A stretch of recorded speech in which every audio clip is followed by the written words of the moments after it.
Did you hodl and diamond hand your way right back into your mom's basement during the recent crypto crash? We're going to get you on the right track and talk about diversifying your investment portfolio. Diversification is such a simple concept, but so hard to grasp because a lot of us invest with our passion and our emotion. Like me, I'm a huge tech guy, so I'm like, yes, I want to invest in tech.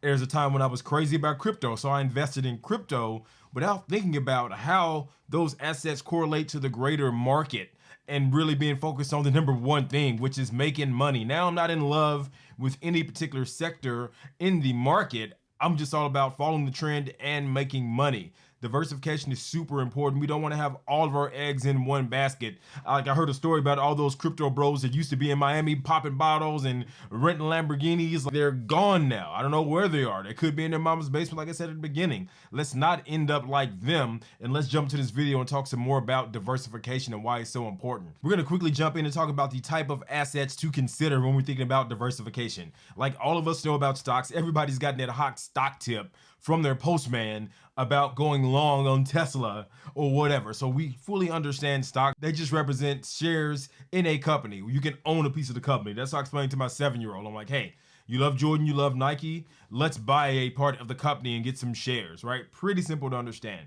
Then we jump in and get a little bit more complicated. We have bonds or treasuries. So when I think about bonds, I just think about 10-year and 5-year government treasuries and bonds. And that's something that's at an all-time high right now because a lot of times when stocks are down, bonds can be up. Not saying that they're always up, but they do often have a inverse relationship. And then we can jump into commodities. So commodities are literally what they sound like, right? Like gold's a huge commodity that a lot of people trade, but cattle and pork belly, believe it or not, like they weren't joking. I'm pretty sure that movie was called Trading Spaces when they were talking about pork belly in that old Eddie Murphy movie. That's a commodity. Commodities are a huge market as well. And I'll be honest, commodities aren't something that I trade a lot outside of gold and silver a little bit, but I fully understand them and I will take advantage if an opportunity presents itself. And then another asset is real estate. When a lot of people think about real estate, they think about, okay, I'm gonna buy some properties and then put tenants in them. I'll get a duplex,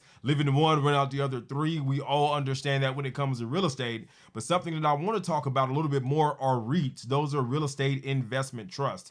They're my favorite type of ways to get into real estate because I can go in and say, hey, you know what? The consumer defensive sector is huge right now. So let me find the actual company that leases out buildings to your Walmarts and your Costco's and your Aldi's and your Kmart's and your Targets and all these companies that are booming right now because people got to eat, right? So I want to invest in those real estate investment trusts, which are a basket of usually commercial real estate companies that have some pretty cool companies under management. Like, believe it or not, Amazon still rents their warehouse space from certain companies and actually invest in that company. That's how powerful REITs or real estate investment trusts are. And then we can talk about ETFs and options. So ETFs are similar to REITs where they're kind of like a basket of stocks. So say a few years ago when tech was booming and I was following everything that Kathy Wood was doing over at ARK Invest, I'm like, cool. I want to get into her fund because she has some of the top tech companies. Recently, I was looking at different ways to get into AI. And I said, okay, I want to see what ETFs are holding the largest and fastest moving AI companies that are going to be around in this boom. I can't predict it, right? Nobody knows who's going to win in this AI run, but I'm pretty sure it's a safe bet to rock with NVIDIA and your Microsofts, which own ChatGPT and a few others. So that's a way to kind of spread your risk around and buy a basket of stocks instead of going all in on one and isolating the risk. And then options are basically contracts that give you the option to buy or sell a contract at a specific strike price. So for me, I've done options before, but the way I do it now is that I actually own shares and I sell covered calls against them, which is a whole different topic. But those are 5 or 6 different assets that we're going to talk about, and we'll get into how to diversify across all of those assets so we don't have all of our eggs in one basket. One of my favorite things to look into as an economic nerd is sector diversification. Remember when I mentioned your Apple, your Googles, your AI, all of your FANG companies? Those are your tech companies. So let's think of technology as one separate sector, right? Sector of stocks, and they behave a different way in certain types of markets. But then when I think about, I mentioned consumer defensive, those are all of our grocery stores and essential services that provide food and things that we can't live without. right? That's where I group in my consumer defensive. And then consumer discretionary are a lot of the stores that sell electronics and things that we buy when we have a lot of money, but we can definitely live without them, like our flat screen TV sellers and things like that as well. Other sectors out there are healthcare, which is pretty much self-explanatory, all your biotech and healthcare companies there as well. Those are a few of these sectors that I think about. Oh, don't let me forget about financials, right? So in a high interest rate environment, guess who's making a lot of money? Banks are killing it. Commonwealth Bank here in Australia reported $10 billion of profit with those raging interest rates and the cost to borrow money going up, and then being able to kill it off the spreads and off all the different other loan products that they were servicing at higher rates. Let's talk about sector rotation for a second. If you're going to be an intelligent investor, you need to understand sector rotation. This stuff isn't rocket science. You hear it talked about every day. Like, let's think about the current high interest rate environment that we're in right now. Everybody's talking about, hey, my interest rates went up. I don't know if I can afford it. Like, eggs cost freaking $10 a carton. Gas is out of control. Right? So that's kind of like the cycle that we're in. So if you step back for a second and think, just without knowing anything about investing in stocks or any of that stuff, and go, okay, so who's making money right now if the market's down? Like, instead of bemoaning about interest rates and inflation, think about who's making money. Well, where do I buy my groceries from? Grocery stores, right? So the intelligent investor would go and look at the actual earnings reports and the stock of grocery stores and track it and see if they can make money. Or if you're even more intelligent, you'll know that we're entering into a cycle where people are going to have to spend more for food because inflation is up. And you'll go ahead and get positions early in those sectors because you know they're going to boom.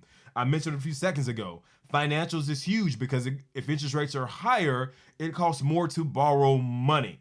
So financials are going to be doing great as well. There's also bonds and treasury products that are going to be doing well. But when the interest rates are high, people are going to say, cool, I'm going to park my money in some treasury yields and get 5-6% on those yields instead of going into your more risky assets, which is your tech and those like biotech stocks that haven't got FDA approval. But if they do get FDA approval, they're going to go to the moon, right? And crypto, all that stuff happens in a risk-on environment. Remember, when money is being printed by the government and it's flowing everywhere and interest rates are super low and it costs less for businesses to borrow to grow, you're going to be in a risk-on environment. So people are going to be very bullish on your tech and your crypto and your biotech and your penny stocks and all that more risky stuff. But this market is a risk-off market. So if we break it down by different assets and sectors, people are going to be looking to put their money into bonds or US treasuries or just save it to get more interest instead of putting it in something risky. But they're also going to be looking at your safe haven currencies like your yen and your Swiss franc, right? Those are things they're going to be looking at in those markets. And that's how sector rotation works.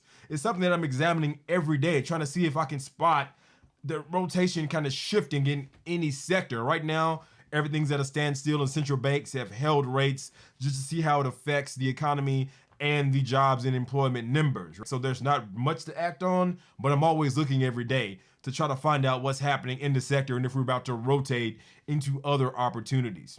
And when I think about diversification, I don't think about just sectors, I think about geography as well. The great thing about living in this age that we live in now is that we live in a global society. I'm fortunate enough to be a dual citizen of both Australia and America, so I kind of have some built-in diversification by jumping in and investing in the S&P 500, which are the top 500 US companies, and the ASX 200, which are the top 200 Australian companies, and kind of spreading my risk out across different nations. But if you want to spread even further, you can go in and invest in other outside ETFs that just track different global international currencies to get you exposure. Because think about it, there's some conflicts or some things that happen due to the nature of the location of a market or due to any kind of catastrophic things that happen in that specific region that cause those prices to fall or rise. So I want to spread that out and be invested in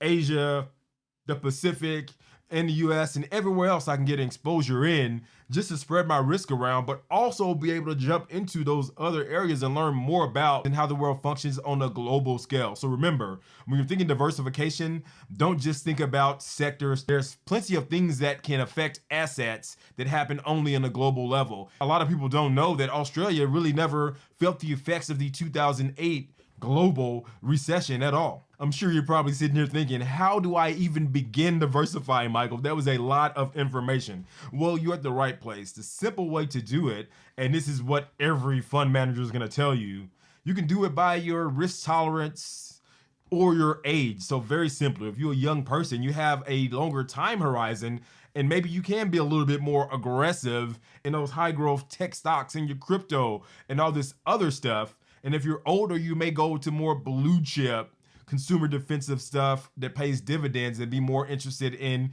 putting your larger nest egg into something that can give you dividends and income over time. I don't think it's a one size fits all approach. Like, I'm definitely not young anymore at 40, but due to my personality type, I'm able to take on a lot more risk than other people. So I do have a risky portfolio, but I also have kids, so I have a more conservative and dividend portfolio with ETFs and REITs and boring stuff as well inside of it. And I also actively trade. So I'm a bit of a anomaly when it comes to it. But if you're just getting started, say, okay, like I'm older or I don't like risk at all, is going to keep me up at night, just go for the safe blue chip stuff that's going to return you dividends. And don't put anything in your riskier assets unless you see opportunities arising due to sector rotation.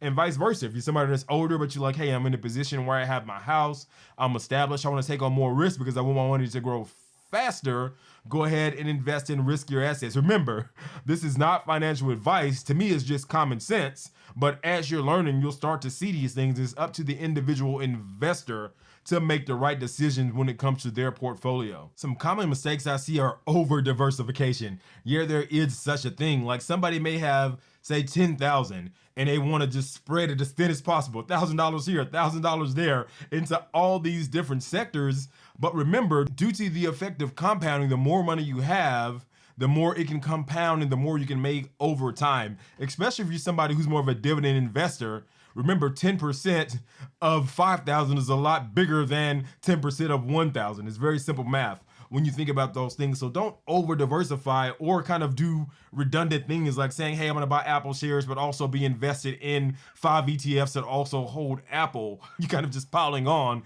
and should pick one to put your money into because it just makes more sense. So you don't over diversify if you can avoid it. I love my funds, REITs, and ETFs. People always forget about the fees that come with these things. Remember, most ETFs are actively managed. They have a fund manager that's making money off of that, and they need to charge fees for that. And the more you move your money in and out of different exchanges and different brokerages and trading, so on and so between different brokerages and different companies and different funds and REITs, you're going to start accruing those fees, and they can add up if you're moving money around a lot. So always look into the fees.